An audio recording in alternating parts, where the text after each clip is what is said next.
by the way, I don't get paid on the weekends. So I ended up working 7 days a week around the clock, maybe getting 4 hours of sleep a night on this project, just because the person that I was given a budget to hire, I already know can't do all of this work. And I know I'm going to have to do the majority of the work. And so what happens is now you're stressing out your producers. I'm not the only one. I have other producer friends who are going through the same exact thing as me. I also have a child myself who has also come up in the industry, and he also works in visual effects just like me. And he's actually on a show going through the exact same thing that I just went through.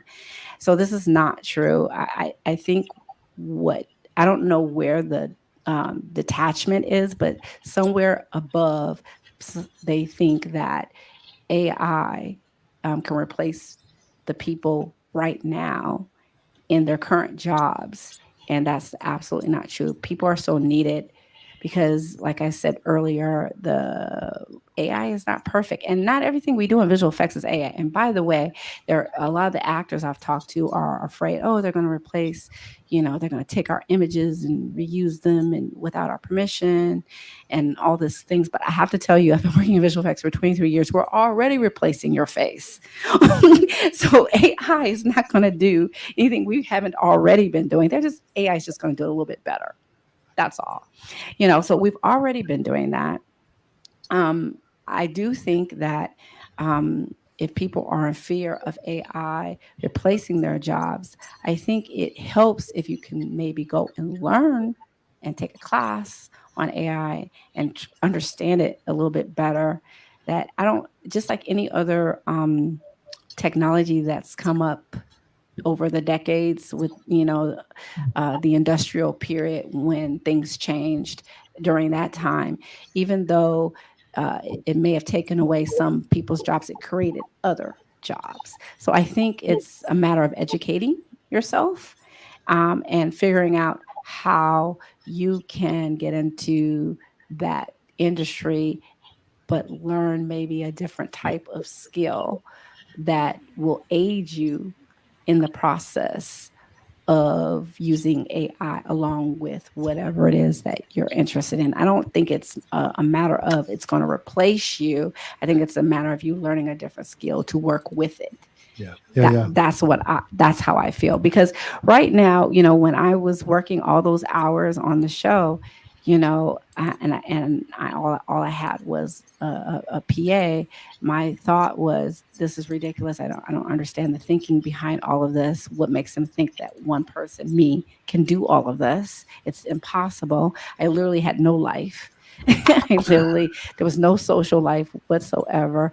I barely even ate because I didn't have enough time to even stop and go get dinner, and so, And so now, right? So actually, I'm going to stop there because I mhm, want to bring in Jeffrey Thompson, yeah. who um, uh, is an old friend of mine, but also because you're talking specifically about the impact of technology and talking about training and talking about opportunities.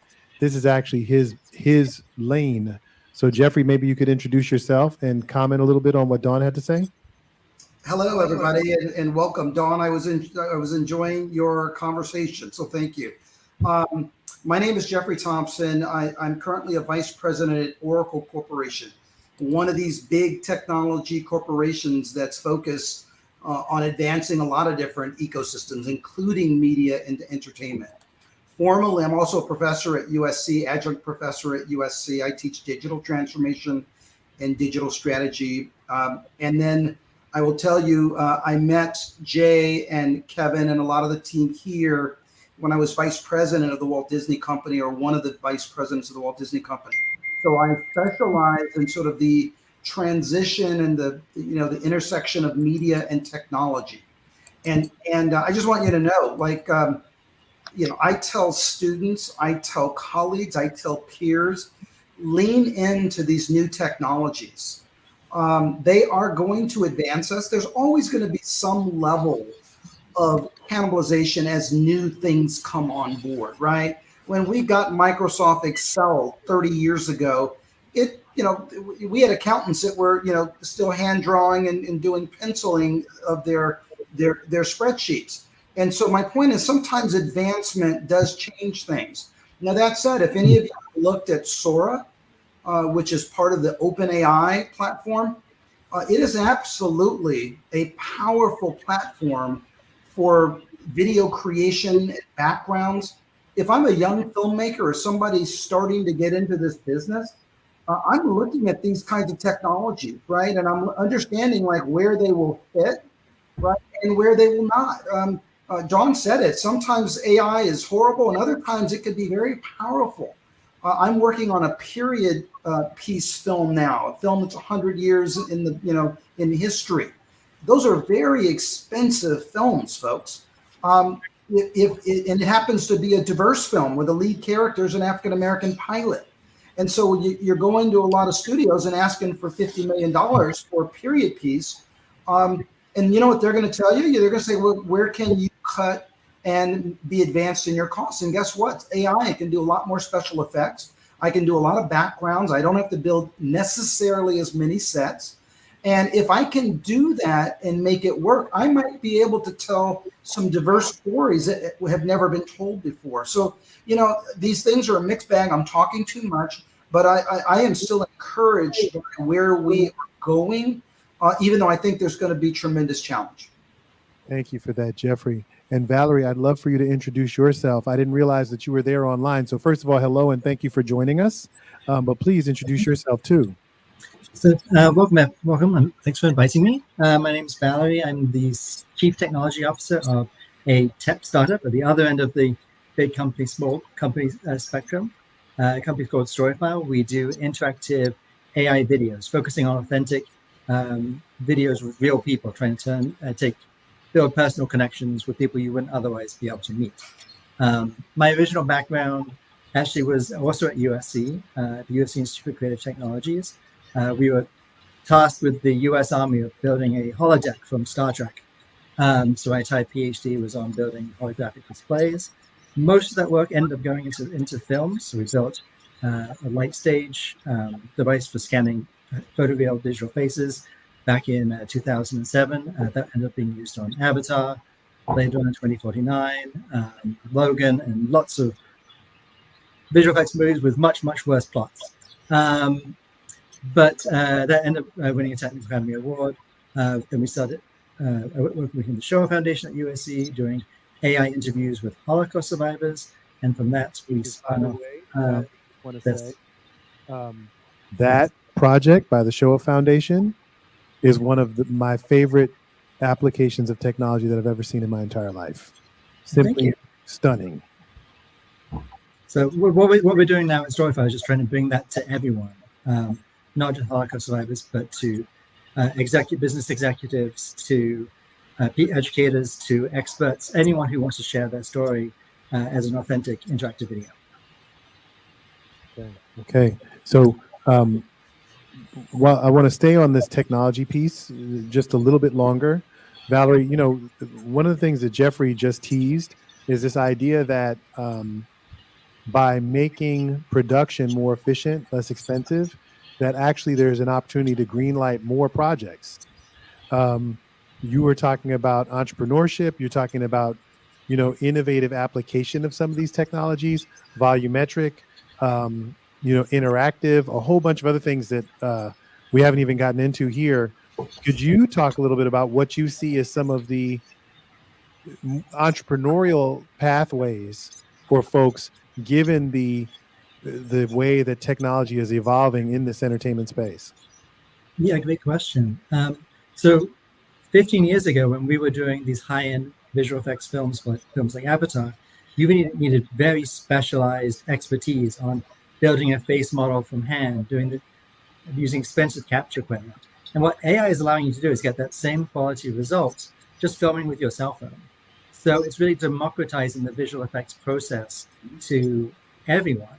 Now, there's still questions of making sure, like, what is fake, what is not fake, because once you have visual effects in the hands of anyone can do a deep fake the news.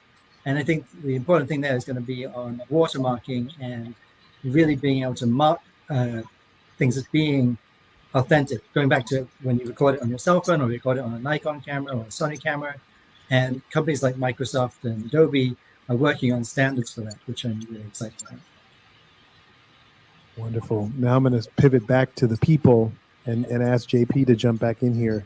Can you talk about where you see the greatest opportunities in terms of positively impacting people? Which groups of people do you think can potentially be most positively impacted in the next, say, 24 to 36 months as we think about things like training, technology, some of the local shifts in the economy that we're seeing? Where do you think those opportunities might be? Well, it's definitely not going to be in academia. I come from a world where I'm a high school dropout. I got kicked out of not one, two high schools. Yay! My fiance got kicked out of a high school too. That's why we got together. That's me. I blew up lockers. I played the ultimate pranks. If I did it today, I'd be in prison. But now I'm a doctor twice, and so what happened to me? Apprenticeships happened. Mentorships happened. I should have been in prison or dead. All the craziness that I've gone through, and so when I'm looking at like how can we help people of all ages be successful in this great country of ours, is not through the normal academic system. The normal academic system sucks. And I'm a doctor of education. It's a whole bunch of BS. I'm going to tell you right now. Think of my dissertation was about BS 101. It's about apprenticeships. It's about hands-on, on-the-job training, along with what's called RSI, related and supplemental instruction. It's very back to basics. In the old days, when many of us were younger, I mean, I'm looking at the audience now and I'm seeing a lot of younger people. And when I was younger, what saved me was automotive, carpentry, machine shop, advanced manufacturing, really cool culinary, really cool stuff that really opened up my eyes to what else was available. I became a chef at 15. I was a limousine driver at 16. I have stories that I won't say today because we're broadcasting. But a lot of great experiences, a lot of great mentorships that really helped me become very successful. And so what I'm excited about today is that I'm looking at a lot of entrepreneurial change agents that are actually younger people. The older ones are done. Sorry for anyone past 40, but and that includes me too. It's the young people that are actually driving this. It's the young people that are saying college is a joke, that it's apprenticeships that will lead them. Just to get a bachelor's degree or master's degree does not guarantee you anything. I'm sorry. College, you only learn one thing in college, and that's you learn how to learn. Look at all these stories I'm hearing today. Really cool stuff. My God, NASCAR. You're looking at all these great movies and shows. You're looking about, advanced manufacturing, solar tech. Things so awesome. Like, damn, this is so cool. And you know what? All these are vocational trades. And that's a dirty word. Everyone says you have to go to college. Really, this is the OJT. So what's going to save us down the line is, encouraging our young people of all ages to actually throw them in the deep end of a pool with a lifeguard, learn by doing, and provide the necessary mentorship support. Let me tell you the greatest nightmare in the world of academia and in my world, okay? About 20 years ago, I had a 30-year-old kid at LA Trade Technical College, where I'm a beaver. I'm a beaver because that's our mascot. Went to LA Trade Tech, became a chef. Greatest days of my life. That's why I'm so fat. One of many jobs I've had. And I was teaching a political science class. I was part of the Pathways program with the federal government, and really bringing in public service opportunities and bringing them into the classrooms, especially at the community college level. And it was this 30-year-old kid. And I said, "Why are you here?" And he says, "Well, I'm working on my 6th associate's degree." I said, "Why? Like, for what reason?" He says, "Oh man, my parents pay me $5,000 a month." I'm serious. And it's 20 years ago. $5,000 a month to go to school. And as long as I go to school, I get $5,000 a month. They pay for my apartment. They buy me a car every 2 years. And I said, do you ever have a job? No. And I'm thinking, so what's your goal in life? I'm waiting for my mom and dad to die so I can inherit everything. Now, I'm hearing this more, even from children from middle income families, and the families are babying their kids and not pushing them out of the nest to go out there and get hands-on work experience. I mean, these are absolute nightmare scenarios. These people are done. There is no saving them. They're done. I mean, it's absolutely crazy. Now, where I see the most um, positive outlook for society, prisons. And this is going to sound nuts, but I like my number one students are in probation halls and camps, like at Barry J. Nidorf. Okay, I'm going to tell you right now, these kids want to work now. Okay, they are serious. They want to do hands-on apprenticeship training at their site, which we provide. And I've hired a number of those kids when they get out, and they are some awesome. And then they don't work for me. They work with us. They work with me. And from advanced manufacturing, imagine a kid, 18, 19 years old, working as a machinist. Do you know how much you make your first year? Does anyone have any idea? If you do a 7 to 9 month program and you are a machinist and you're in journeyman levels, do you know how much you're making year one before overtime on average? About about $75,000 to $85,000 with overtime. You're at six figures at 18, 19 years old. That's a game changer. And here's some stats for you. 80% of our students in West Cal Academy in the apprenticeship programs, 80% are going to college at the same time or go to college right after they're in an apprenticeship level, making good money. We don't discount education. Education, you learn how to learn. But you do not go to school just because you think, oh, if I get this degree, I'm going to make a lot of money. That's not going to happen. And that's why we have all these kids graduating with debts in the hundreds of thousands of dollars. Our students in West Cal are not allowed to take a loan. If they take a loan, I kick them in the butt. Like, that's stupid. It does not happen. And so this is a new way of thinking. Apprenticeships is how you raise the next generation, not into the middle class, but beyond. It's apprenticeships all the way. I'm here in apprenticeships. This is all apprenticeships that we're talking about right now. And so we just need to push that envelope and work together and bring these opportunities to our communities. Thanks. Yeah. So that was wonderful. I would push back and say that there are different lanes for different folks, and that there are roles for people with PhDs and people with master's degrees in computer science and, environmental science and so on. But I do think if you looked at the graph that we saw earlier, I saw two sets of opportunities, right? So when it came for workforce engagement, the highest numbers were people with college degrees and beyond. That was like almost 90%, right? And so that's the pathway, especially if you're in the LA area and there's banking and, entertainment and finance and marketing and technology leadership and so forth. But the interesting thing that I saw was for people who didn't even have a high school degree, certain demographics still had 74% workforce engagement, whereas in other communities it was less than 50%. And so what you're speaking to about the role of apprenticeship and what I would call experiential learning, practical experience, and the impact of that is super important, particularly for folks who, for whatever social, cultural, geographical, economical reasons, don't have access to post-secondary education.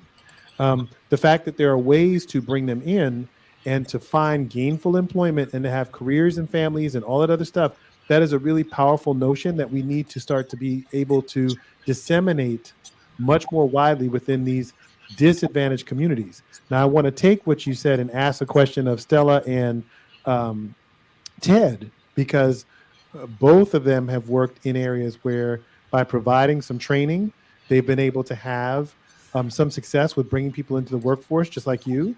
And ask Stella and Ted in turn, could you talk a little bit about what you try to impart to your participants that makes them valuable in the workforce? right? If there are things that these folks could take away today, if they were thinking about starting an internship program, doing an apprenticeship program, doing some on-the-job training, what are the things that you feel are important to impart to the participants?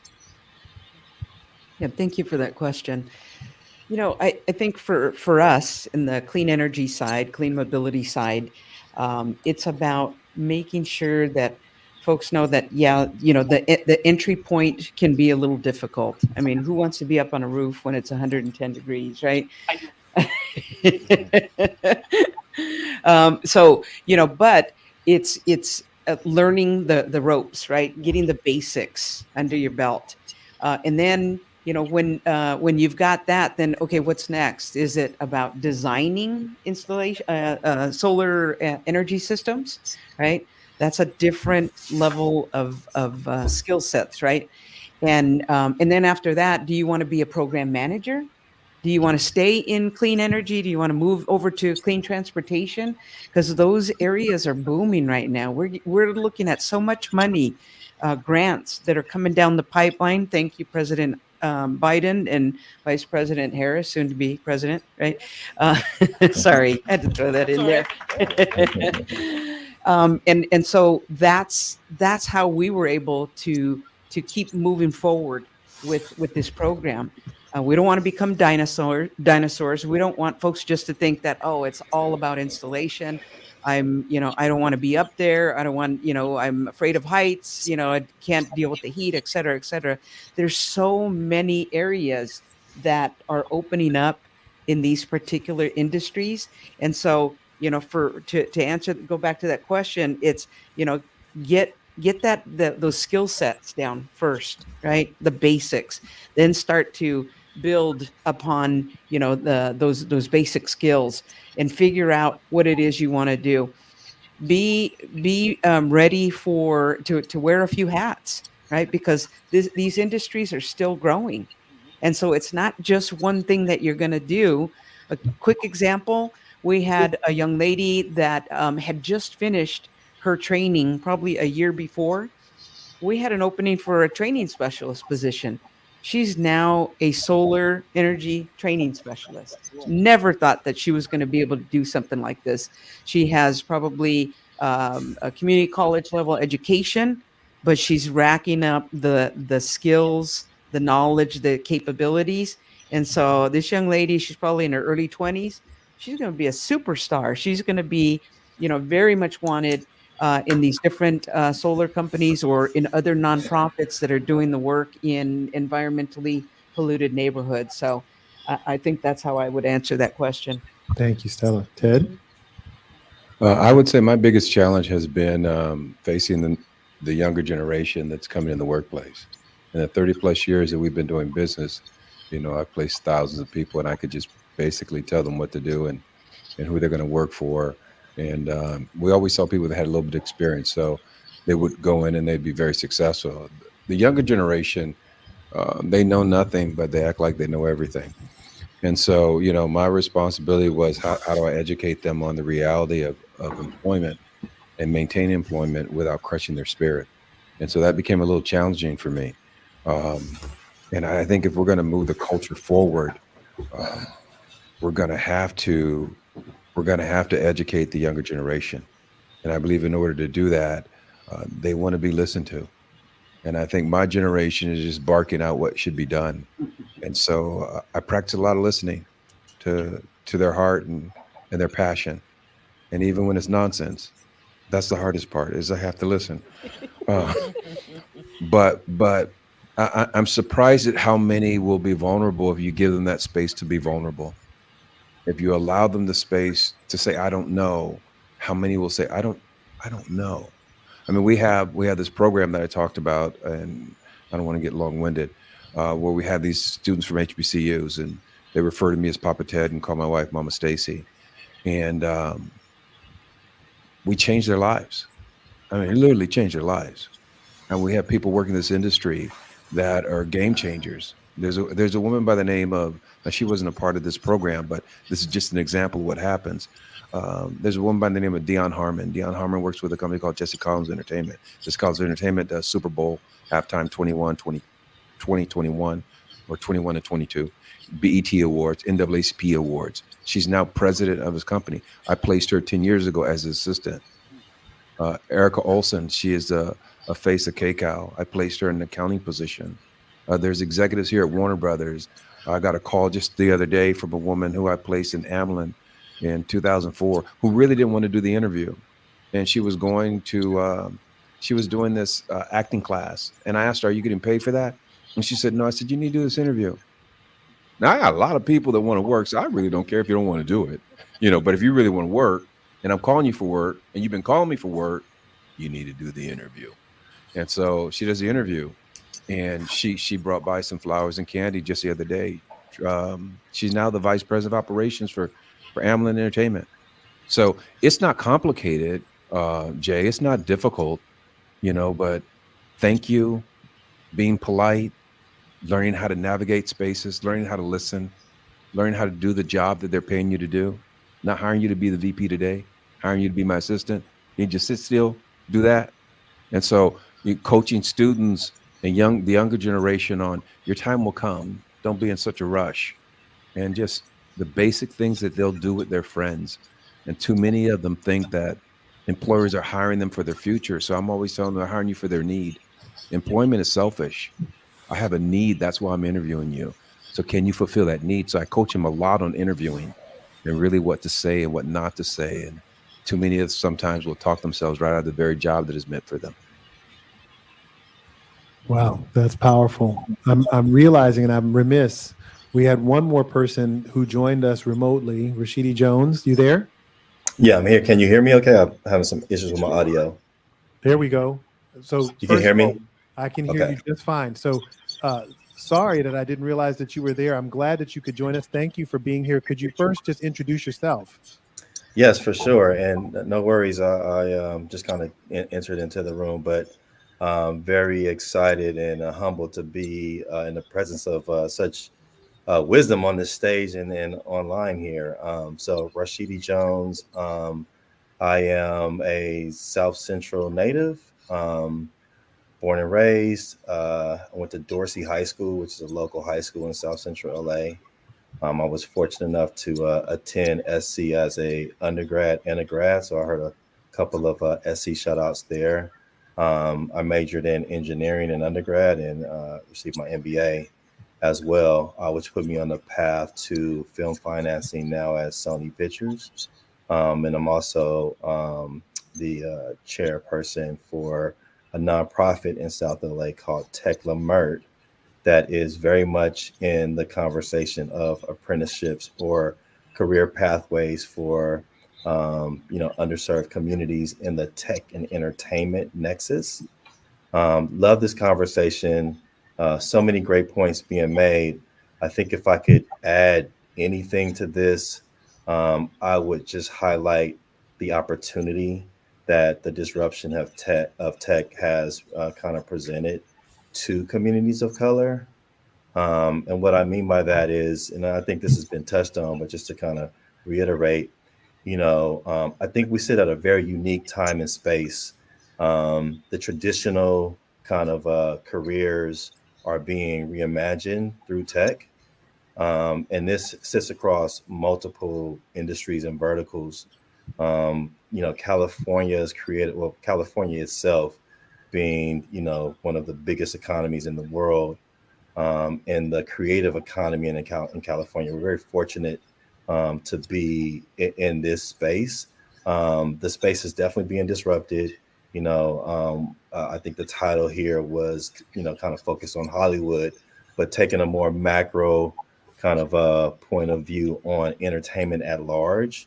So looking at other industries like, gaming and fashion and, like the bigger landscape. There's traditional kind of work that is being reimagined. And this is where the opportunity sits, because these skills are skills that, they're not legacy, they're new. And people don't have the skill sets, literally. Those who are programming, Unreal game engine, Unity in the gaming space, in the animation space, disruption of marketing. I mean, you look at, what used to be 80-20 from a traditional versus digital mix in terms of marketing, which is now the opposite of that, where you're doing about 80% digital and 20% traditional. Those skill sets, those analytical skill sets, those, content creation skill sets, like these are all things that 17, 18, 19, 20-year-olds, they own. And so one of the programs that I helped kind of launch at Tech Leimert was a digital marketing program where I spent a lot of time going to local high schools, community colleges, and, to present the business side of digital marketing to a 19-year-old who doesn't realize that the countless hours that they spend as a consumer is actually a six-figure career was like mind-blowing. And it's mind-blowing to me that, them not even realizing the expertise that they bring to the table. Most, senior execs in this space, like they don't use TikTok. they don't, use these platforms and understand them. And it one example I always point to is there was a campaign on social that was around the chicken sandwich with Popeyes, and like that was a multi-million-dollar campaign that Angela Popeyes paid $0 for.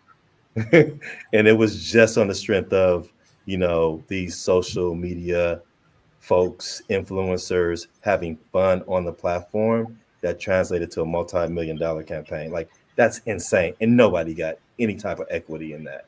And so Well, I will tell you, it made a career. I met the woman, black woman, who worked for the agency that created that social campaign, that viral campaign. So there was some intentionality, and it was her understanding of the culture that made that thing possible. And she's still out there doing great stuff. Yeah. And so that really presents or kind of encapsulates like the opportunities that are there and that exist. And they exist in multiple mediums. Like I just went to a presentation that was put out on the creative economy. And I mean, it's massive, but I kind of did some drilling down, and I just, kind of take a look at some of the things that is missing, like the resale market for sneakers. Like it's crazy. Like, I mean, these are billion-dollar industries that are propped up on culture. And so what that presents to a 18, 19, 20-year-old, like this skill-based hiring is going to have a permanent space in corporate America. It's building, but the skills that it takes to do virtual production, like companies like Amazon, they're looking, they're going overseas, they're going to Vancouver, they're going to all these places because we don't have the skills here for this new tech. So that to me presents an opportunity, and one that folks that are on the stage and in this room are very much intentional in providing opportunities in these spaces, and we're doing that at Tech Leimert as well. So I love it. So I realize that we're kind of out of time for this conversation for now. So I'm going to let your optimism, Rashidi, be the closing comments on what we have. So I want to thank my panelists for sharing their insights and their experience. We're going to take a break. So for those of you who are watching online, we will come back to do a wrap up where we focus on some of the race and demographic stuff that we teased a little bit earlier. But for now, we're going to go dark. The folks who are present in person are going to get a chance to refresh themselves with some food, and then we'll take it from there. So thank you for joining us. Thanks to the panel, and to be continued. Well done, Rashidi. Well done, Valerie. yeah, good to meet you all, and love to be in contact for sure. Absolutely. We should be with what you're doing at Sony. And Valerie, congrats on Showa and the new business. Scale it. Thank you. Absolutely. And Let's Rashida, put in touch. Yes, I look forward to hearing more about you got the event through UCLA. So yes. So we have great. the information. We're so that's going to be here on the lot August 17th. Jeffrey, I'll make sure you're aware of that as well. Please do. I'd love to figure it out. Okay. All right. We'll do. And we'll be sending out invites shortly. So Thank you. cool. All right. Well, you guys take care, and we'll be in touch. Thank you. I'm going on hold because I want to hear Dr. Thomas speak on some of these stats. So get ready. Oh, is that what's going on? Okay, I missed that part. Okay. How you doing, Dr. Thomas? I'm good. It's 4:00 in the morning, 4:30 in the morning in South Africa. So I don't know.